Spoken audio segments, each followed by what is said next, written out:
The night before I met my fiancée's parents, I stood alone in my cramped Brooklyn apartment, staring at a man in the mirror I barely recognized. Tie slightly crooked, sleeves too long, the kind of cheap suit that wrinkles just from being looked at. My name is Andrew, 34 years old, born to a life where nothing ever came easy. And somehow tomorrow I was walking into the world of people who had everything handed to them before they could even spell their last name. I tried straightening my tie again, but my hands were trembling slightly, not from fear of meeting them, but from the memory of something that happened years ago, something I'd buried, so deep that even I pretended it didn't exist. Funny how big moments always drag old ghosts back into the light. The apartment smelled faintly of old wood and instant coffee, a reminder of how small my life had been before Ruby walked into it. She was the kind of woman who carried sunshine with her even on the darkest days. Smart, kind, effortlessly graceful. And she chose me for reasons I still struggle to understand. She always said it was because I had quiet integrity, but sometimes I wondered if she just liked rescuing people who were drowning silently. As I looked at my reflection, one thought circled my mind like a storm with no end. If her parents see me the way I see myself, this entire future could collapse before it even begins. Soft knock pulled me out of my spiral, and Ruby stepped into the room, wearing that gentle smile that always made me feel like the world wasn't as cruel as I knew it could be. But tonight her smile didn't reach her eyes. She hesitated in the doorway, twisting a strand of her long chestnut hair, the kind of nervous gesture she only did when she was hiding something. I knew something was off even before she spoke. "Andrew, are you sure you want to do this tomorrow?" Her voice was soft, but there was a tremor buried beneath it. I forced a smile back, pretending confidence I didn't feel. "I've survived worse," I joked lightly, though the laugh that followed tasted bitter. She sat beside me on the faded couch, the springs groaning under our weight, and took my hands in hers. Her fingers were warm, steady, grounding me in a way nothing else ever had. "My parents," she paused, swallowing. "They judge people fast. They judge people harshly. And they're not used to someone like you." It stung a little, not because of insult, but because she was right. Her family lived in a world where everything was polished, curated, and built on legacy. I came from a world where you learned to patch things instead of replace them, work extra shifts instead of complain, survive storms instead of avoid them. There was no merging of those two universes without some friction. Still, this wasn't what bothered me. What bothered me was the fear I saw in her eyes. A fear I had never seen before, not of losing them, of losing me. She leaned closer and lowered her voice, as if the walls might be listening. "Andrew, you have to understand. They will push boundaries. They will test you. They will try to make you feel small." The way she said it made something tighten in my chest. It wasn't a warning. It was a confession, as if she had watched them do this to others before, as if she had been powerless to stop it. I squeezed her hand gently. "Let them," I said quietly. "I've been underestimated my entire life. I'm used to it." But the truth, the one I didn't say out loud, echoed inside me like thunder. They have no idea who they're dealing with, because what I didn't tell Ruby, what nobody in her life knew, was that I had learned long ago how to become invisible on purpose, how to let people think they were smarter, stronger, richer, better. I had mastered the art of being underestimated. And tomorrow, for reasons I wasn't ready to admit even to myself, I was planning to use that skill again, not out of pettiness, not out of revenge, but because something deep in my bones told me that the Patsons needed to reveal themselves. Before I revealed anything about who I truly was, Ruby rested her head on my shoulder, unaware of the storm quietly gathering behind my calm expression. I looked around my tiny apartment one last time, taking in the peeling paint, the cheap lamp, the worn-out rug, every reminder of where I came from. And for a brief, haunting moment, I wondered if I was walking into a trap tomorrow. A trap built from arrogance, tradition, and silent cruelty. But then another thought rose above the rest, sharper, stronger, impossible to ignore. No matter what happens tomorrow, they will remember my name. As the night deepened and the city hummed outside my window, I felt something shift inside me, not fear, not insecurity, but a strange, quiet determination. Ruby thought I was nervous about being judged. She had no idea that I was walking into that mansion not just to meet her parents, but to find out a truth I'd been avoiding for far too long. Whether love could survive the weight of class, pride, and secrets, or whether some worlds were never meant to blend. And if the Patsons tried to break me tomorrow, they wouldn't be the first, and they certainly wouldn't be the last, but they would be the ones who regretted it the most. Before I continue, tell, from which place are you watching this story right now? Please subscribe and like the video for motivation. The morning light filtered weakly through the curtains as I stepped out of the shower, still drying my hair while my mind replayed Ruby's warnings on a loop. It felt like I wasn't preparing for a family dinner. It felt like I was preparing for a trial, the quiet kind where no one raises their voice, but every word is a verdict. I didn't have the luxury of a fancy wardrobe, so I wore the same dark suit I had tried on the night before, pressing it as best I could with the cheap iron that hissed and sputtered like it was alive.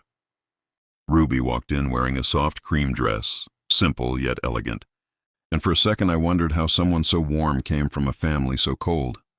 She slipped her arms around me from behind and whispered, "It's going to be okay."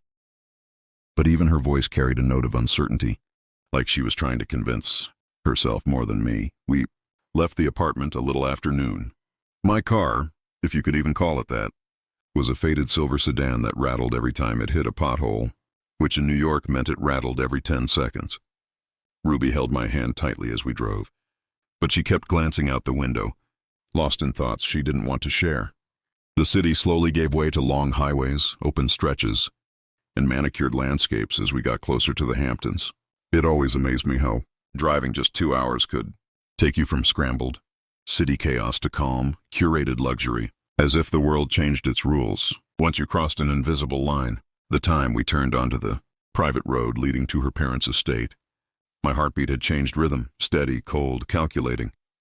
Ahead of us stretched a driveway lined with identical oak trees, perfectly trimmed, like soldiers standing at attention. The mansion appeared in the distance, a massive structure built from white stone, all angles and symmetry, glowing as if it owned the sun. Ruby exhaled slowly, the nervousness radiating off her in waves. "Please don't let them intimidate you," she whispered, as if she knew exactly what was waiting behind those towering doors. We parked near the fountain, because of course, they had a fountain, and for a few seconds I sat there, taking in the scene. Luxury cars lined the driveway, each one more polished than the last, gleaming like trophies. The air smelled faintly of freshly cut grass and something expensive I couldn't name.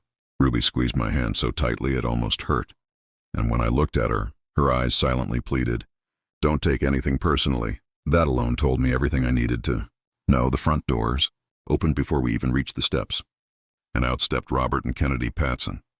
They looked exactly like the type of people who believed the world revolved around them.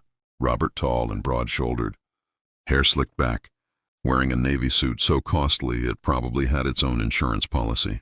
Kennedy wore a dress that looked custom-made, her posture so rigid she seemed carved out of marble. Their smiles were polite, but their eyes were already dissecting me.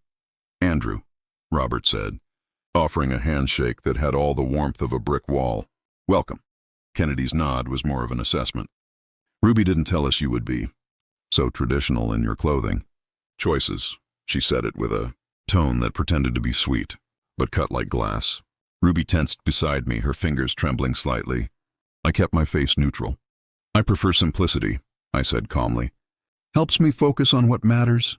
Kennedy's smile tightened. They weren't used to people who didn't shrink at their condescension. By the time we turned onto the private road leading to her parents' estate, my heartbeat had changed rhythm, steady, cold, calculating. Ahead of us stretched a driveway lined with identical oak trees, perfectly trimmed, like soldiers standing at attention.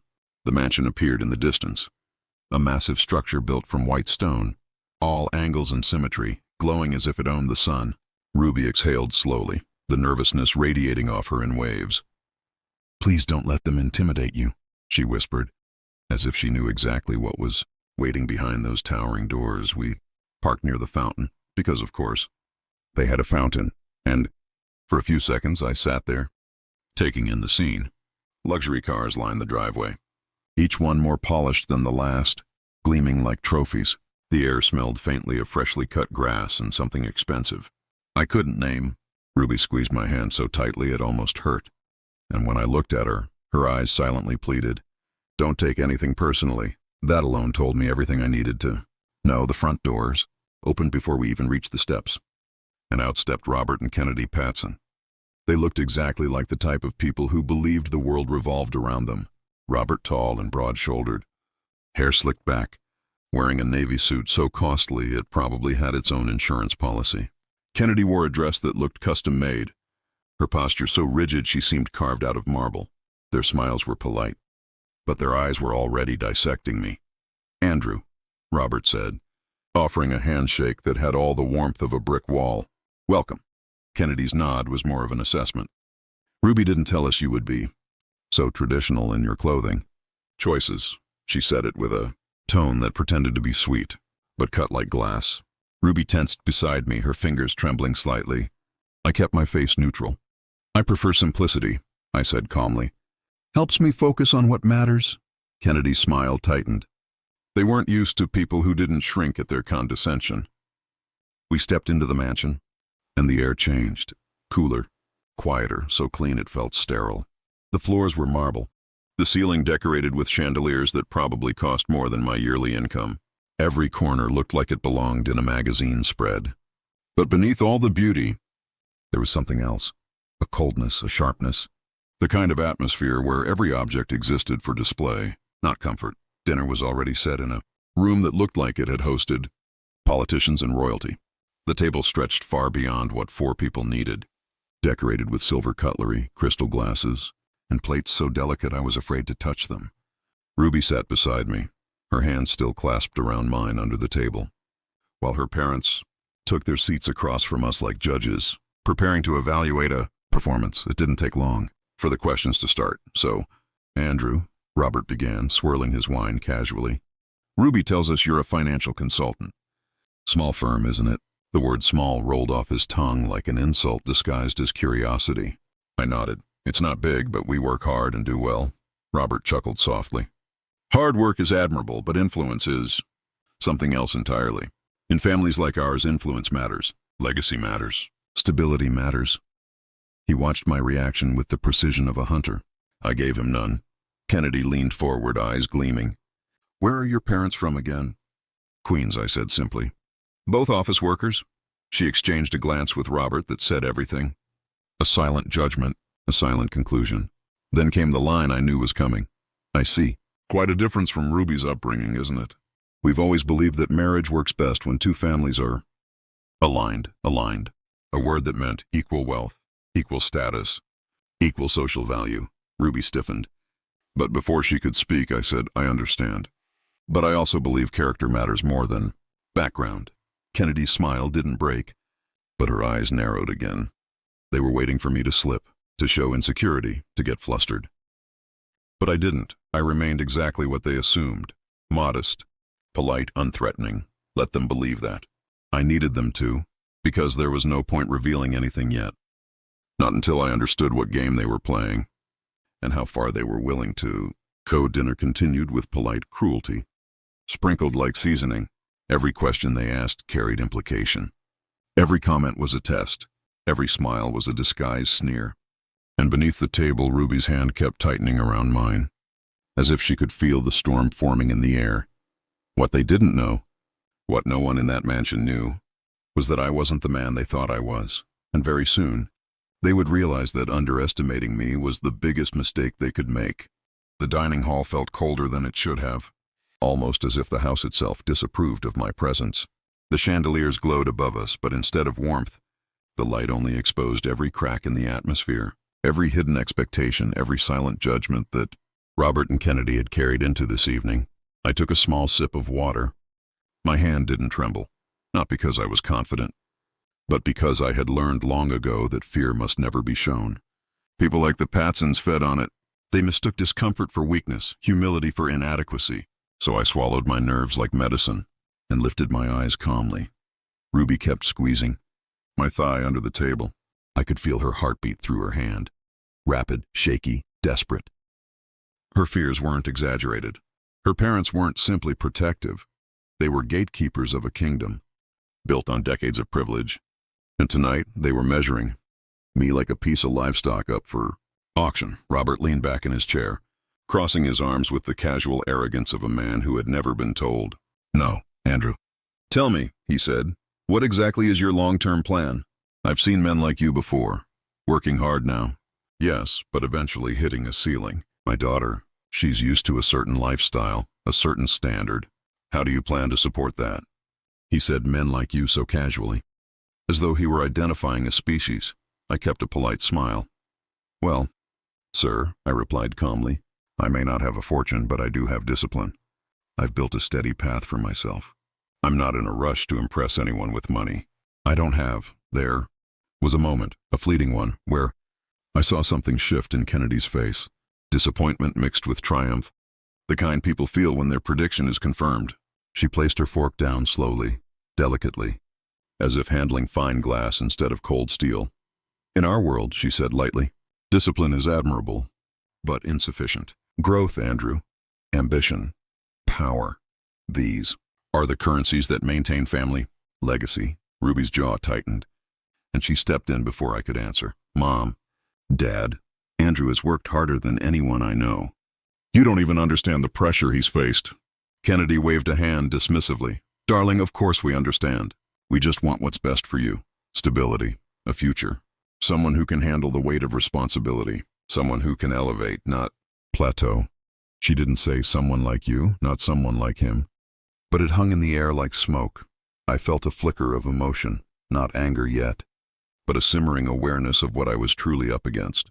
These people didn't care about my character, my values, or even Ruby's happiness. They cared about status, optics, hierarchy.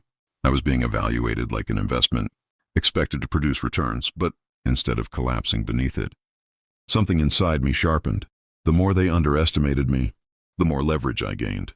Andrew, Robert said suddenly, tapping his expensive watch, tell me honestly, if Ruby asked you tomorrow to match her lifestyle, to provide what she's used to, could you? I could have crushed him with the truth, but the game wasn't over, so I gave a small, genuine-looking laugh and shrugged. Maybe not right away, but I'm getting there. Slowly, Robert smirked. Slow doesn't work in our world. Ruby stiffened, her cheeks flushing with frustration. Dad, enough. We're here for dinner, not an interrogation. He ignored her completely. Marriage isn't about romance, he said. It's a partnership, a merger, strategy. You align with someone who strengthens you, someone who brings value. Dad. Ruby snapped louder this time. Kennedy calmly cut into her salmon. Unfazed. We're simply concerned, dear. Andrew is nice, but niceness doesn't secure generational security. Their words were razor blades hidden in politeness. And as I listened, something inside me shifted from unease to clarity. They weren't rejecting me, they were revealing themselves. The dinner progressed, but the warmth never returned.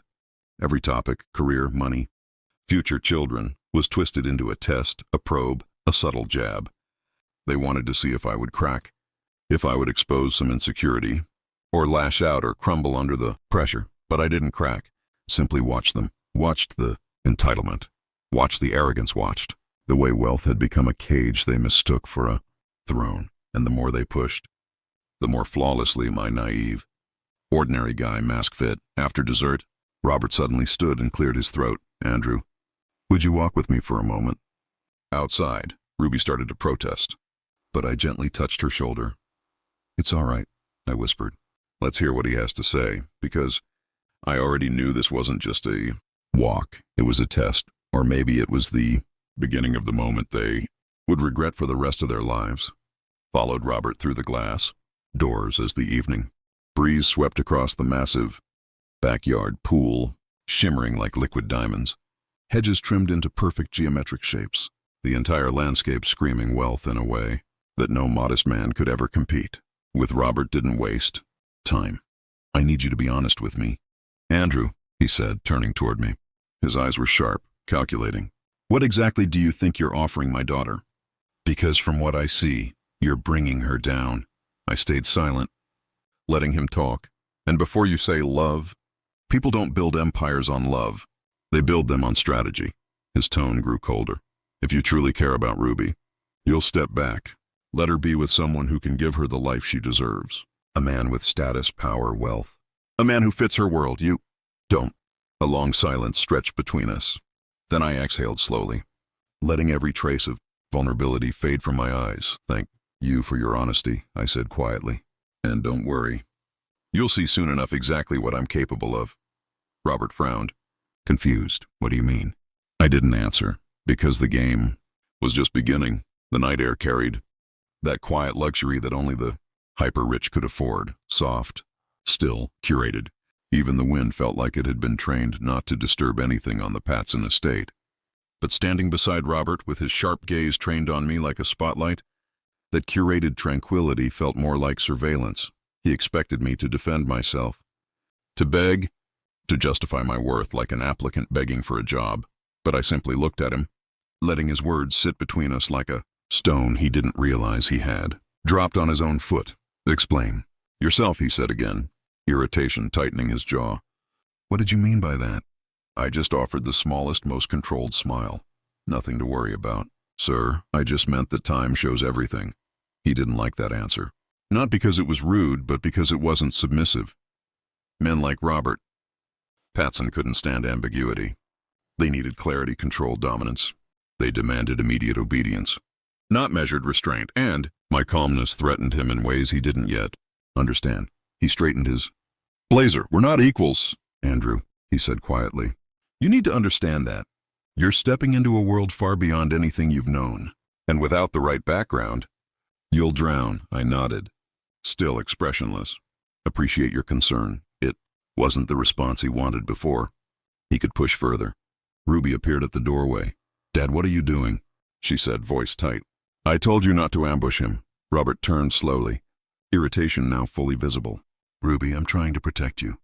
Marriage isn't some romantic fantasy. Your future matters, so Andrew doesn't. She shot back. Kennedy appeared beside her, arms folded elegantly, eyes narrowing at me like she was examining a stain on her carpet. What did he say? Robert? She demanded. He was vague, cocky, as if he has something to prove. Ruby stepped right between us, protective like a lioness. Enough. We're leaving. But Kennedy wasn't finished. She approached me with a smile that didn't reach her eyes. Andrew, I'm sure you mean well, she said softly. But let's be realistic. Love fades. Struggles remain. Pain remains. You can't give our daughter a life without compromise. I met her gaze. Steadily, I don't promise a life without struggle. I promise a life where she never faces anything alone. Ruby's breath caught. She wasn't expecting that answer, but her parents weren't touched. If anything, they were annoyed by how cleanly I dodged their trap. Kennedy turned away with a dismissive gesture. That's exactly the problem. You don't understand what it takes to protect someone at our level. I tilted my head slightly. Are you sure? Both she and Robert paused. For the first time, they sensed something. A shade of confidence I had been hiding. A hint that maybe, just maybe, the man they assumed was out of his depth was swimming deeper than they realized. Kennedy squinted. What do you mean by that? I didn't answer. I simply walked past them and extended a hand to Ruby. We should go, I said softly. She nodded immediately, relief washing over her. Robert stepped forward. You're not leaving until we finish this discussion. That tone, commanding, entitled, solidified everything I had already learned about him. I turned back slowly. With all due respect, you didn't invite me here for a discussion, I said. You invited me to judge me, to corner me, to intimidate me. And I let you because I understand the world you come from. Robert frowned. The world I come from? You know nothing about it. A quiet smile touched the corner of my lips. Oh, you'd be surprised. Robert's eyes flashed. Stop speaking in riddles. If you have something to say it. I took a slow breath, measuring my words. I've met many men like you, men who believe power is a birthright, that wealth makes them gatekeepers, that they can choose who deserves their daughter, their company, their respect. I stepped closer, my voice steady. But let me give you a warning, Mr. Patson. Sometimes the people you underestimate most are the ones who can rewrite your entire narrative. By the time I finished, the air had changed. For the first time tonight, Robert didn't have a response ready. For the first time, Kennedy looked genuinely unsettled. For the first time, they sensed the surface of something much larger beneath my ordinary man exterior. Ruby looked at me with a mix of awe and fear, not of me, but of what my composure meant. We walked toward the front door together. Ruby clung to my arm, furious at her parents but grateful to leave. Just before we stepped out, "Kennedy called after us. Andrew." I paused without turning. "You're hiding something, aren't you?" I closed my eyes for half a second. Not fear, not panic. Control. When I finally looked back, I gave her the calmest smile of the night. "Everyone is hiding something, Mrs. Patson. The difference is, I don't use mine to belittle people." And with that, I opened the door, guiding Ruby out of the suffocating empire her parents had built around themselves. But as we walked down the grand steps, I felt eyes burning through the windows, watching, calculating, realizing they had misread the situation entirely. They came into this night thinking they were evaluating me. They didn't know the truth. I was evaluating them, and the results were worse than they could imagine. The drive back from the Patson mansion felt strangely silent, as if the world outside our car had gone mute. Ruby stared ahead, her fingers trembling slightly as they rested on her lap, the streetlights casting pale flashes across her face. I kept my hand steady on the wheel, but inside, something old and raw was stirring, a feeling I hadn't let myself touch in years. Halfway down the highway, Ruby finally spoke, her voice fragile. "Andrew, I'm sorry. I didn't know they would be this bad. I thought maybe they'd warm up once they saw who you really are." I shook my head. "Gently, you don't need to apologize for them. Their behavior is theirs, not yours." But she just looked down, shoulders sinking as if carrying the weight of two parents in an entire empire she didn't ask to be born into. "I just wanted them to see you the way I do, kind, steady, real. They don't understand what real even means." That sentence hit me deeper than she knew, because I knew exactly what real meant. Meant being counted out and climbing anyway. Real meant losing things you loved, but choosing not to become bitter. Real meant building yourself, piece by piece after life broke you. And sitting next to her, I realized just how different our upbringings were, not in wealth, but in lessons. She learned to smile through pressure. I learned to survive through storms. And tonight, both of our worlds had collided, harder than either of us expected. Reached my apartment building, small and old and absolutely nothing like the marble palace we had just escaped. When Ruby followed me upstairs, she looked around the place as if seeing it for the first time. The simplicity, the limitations, the pieces of my life I kept neatly arranged because they were all I had. She stepped toward the window, hugging her arms. "Is this embarrassing for you?" she whispered. Her voice cracked in a way that made my heart twist. I moved closer and touched her shoulder. "Why would it be?" "Because my parents—" She wiped a tear quickly. "They act like your life is too small for me, like your world is beneath mine." I didn't answer right away. It wasn't because I didn't know what to say. It was because I needed her to feel the silence, the honesty in it. Eventually I spoke quietly. "Ruby, there is nothing small about a life built from effort." She closed her eyes. A tear escaped anyway. I guided her to sit on the couch and she leaned against me, the stress draining from her body but leaving behind a sadness I didn't want for her. "I hate that they made you feel less," she whispered. "They didn't make me feel anything." I corrected gently. "They showed me who they are. That's all." She looked up, confusion and pain in her eyes, and I could tell she wanted to understand something deeper. Why I seemed calm, why I didn't break the way her parents expected. "Andrew, how are you so composed?" she asked quietly. "How can you take their insults and not get shaken?" I hesitated, because the truth wasn't simple and it wasn't pretty. Finally, I drew a slow breath. "When I was 22, I lost everything. My job, my savings, my home, all because someone I trusted betrayed me. I slept in my car for weeks, pretending to friends that I was fine so they wouldn't pity me. And in that time, I learned something no parent, no teacher, no book could ever teach." Ruby listened like every word carried its own weight. Continued. "You can lose money. You can lose comfort. You can lose people you love. But the one thing you can't let the world take from you is your sense of worth.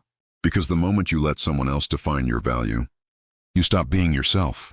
Ruby inhaled sharply. She wasn't expecting this level of truth, not tonight, not ever. I wasn't telling her this to gain sympathy.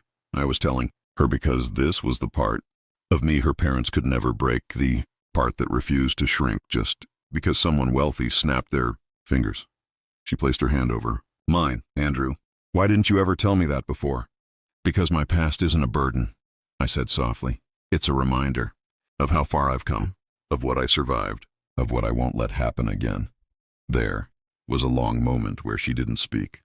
She simply rested her forehead against mine, breathing slowly, as if absorbing the truth piece by piece. Finally, she whispered, I don't care about money, or status, or my parents' approval.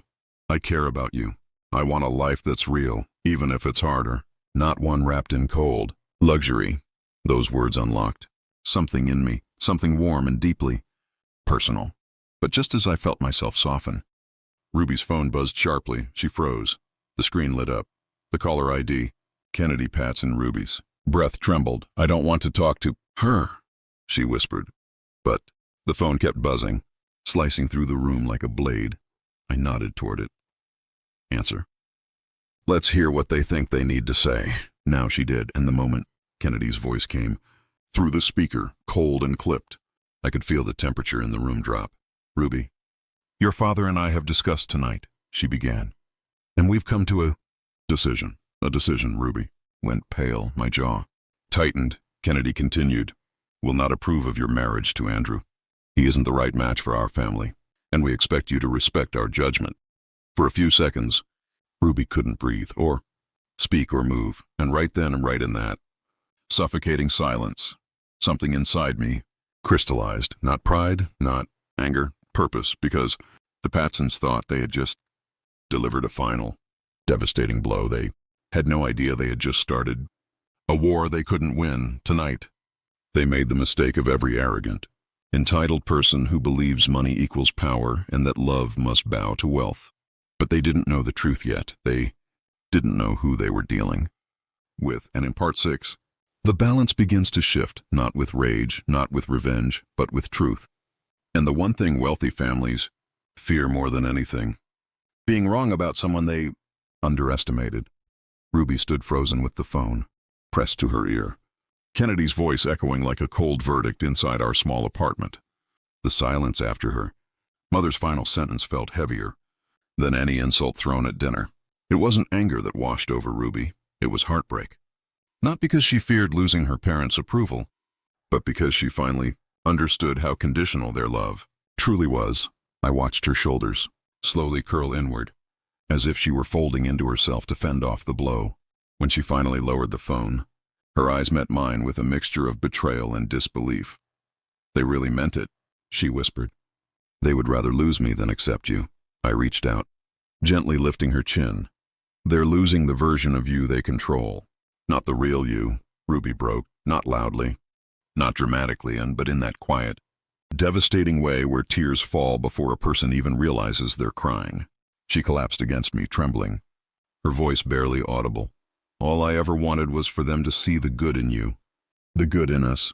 She looked up. Is that so wrong? I held her face in both hands. Wanting love isn't wrong, but begging for validation from people who use affection as leverage, that's where you lose yourself. That was the moment she sobbed fully, years of suppressed fear and pressure finally escaping. I just held her, rubbing slow circles on her back, grounding her, letting her release the pain she'd been carrying since childhood. Her tears soaked into my shirt, but I didn't move. I didn't speak. I let her grieve a truth she had refused to face. When she could finally breathe again, she sat beside me and whispered, "So what do we do now?" I took a deep breath, not because I was uncertain, but because I knew the next steps needed clarity, not emotion. We don't fight them, I said. That's what they expect. That's what people like them prepare for. Ruby frowned slightly. Then what do? We let them reveal themselves fully. We let them believe they've cornered us. And when the truth comes out, they'll regret ever trying to measure our worth with their biased scales. Ruby blinked at me, a faint flicker in her expression. What truth, Andrew? I looked down for a moment. Not shame, not hesitation, just the weight of timing. Not yet, I murmured. Soon, she exhaled, emotionally drained but trusting. Maybe because she had nothing left to hold on to except me. A few minutes later, her phone buzzed again. This time, she didn't move to answer, but I saw the sender's name, Robert, and something in me clicked. Put it on speaker, I said softly. Ruby hesitated, then nodded, wiping her face as she pressed the button. Robert's voice boomed sharply through the small living room, a voice used to boardrooms and obedience. Ruby, I need you to come home. Your mother and I want to discuss next steps. Next steps, she echoed bitterly. You mean breaking up with Andrew? Don't be dramatic, Robert snapped. This is about your long-term future, not childish emotions. Your mother and I know what's best. Andrew is not competent enough for the life we've built. The life we've built. The implication that she owed them her existence, her love, her choices. Ruby clenched her jaw. This isn't your decision, Robert exhaled sharply. It is. And if you don't come home, then consider your allowance, your investments, and your trust access suspended until you regain clarity. Ruby gasped. Her hand trembled. This wasn't parenting. This was financial blackmail disguised as concern. I took the phone gently from her hand and spoke in a calm, level tone. Mr. Patson, I said, a beat of stunned silence. He wasn't expecting my voice. You don't have the right to manipulate your daughter's life like you own it. I'm her father, he barked. I have every right. No, I answered quietly. You have responsibility. But you've mistaken that for control, he scoffed. You think you can tell me anything about responsibility? You don't know the first thing about. My tone didn't change, but my words did. I know exactly what responsibility looks like. It looks like protecting people, not forcing them into obedience. It looks like earning respect, not demanding it. And it looks like loving your child without tying that love to compliance. He was silent because the worst thing you can give a man like him is the truth. Ruby watched me with wide eyes, not impressed. Not frightened, but comforted. She had never seen anyone stand up to her father without fear or rage. Just clarity. Robert finally spoke again. Voice lower, colder. Are you done? For now, I answered. Good. Then, listen carefully. His voice dropped into a dangerous calm, the kind wealthy men use when they think they're delivering a final blow. Ruby has 1 week to make her decision. If she chooses you, she loses us. Ruby inhaled sharply, but I placed a steady hand over hers. And if she chooses you, I said softly into the phone, she loses herself. Another silence, this one bitter. You'll regret standing against us. Robert said quietly. I almost smiled. No, I replied. I'll regret nothing. But you might. Then I ended the call. Ruby stared at me, tears in her lashes, her breathing shaky. Andrew, you didn't have to. I did, I said gently. Because someone needed to tell them what you couldn't. But I might lose everything. I cupped her cheek softly. You won't lose anything that matters.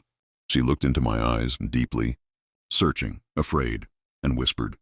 The question that had been silently building since dinner. Andrew, who are you really? A question that carried the entire weight of her confusion, her parents' suspicion, and the truth I'd been avoiding. I exhaled slowly. Part 7, I said quietly, brushing my thumb across her cheek. You'll know everything. And she nodded, not because she understood, but because she trusted. The night grew heavier, quieter, more charged. Ruby leaned into me, exhausted, and I held her with a calm that came from knowing exactly where this was. Heading, the Patsons thought they delivered an ultimatum, but they had no idea. The final reveal wouldn't destroy us. It would destroy their assumptions and rebuild everything they broke. Andrew took a deep breath. Standing in the grand hallway of the Patson estate, the dinner had ended, the awkward questions, the thinly veiled criticisms, all of it had weighed on him like a storm cloud.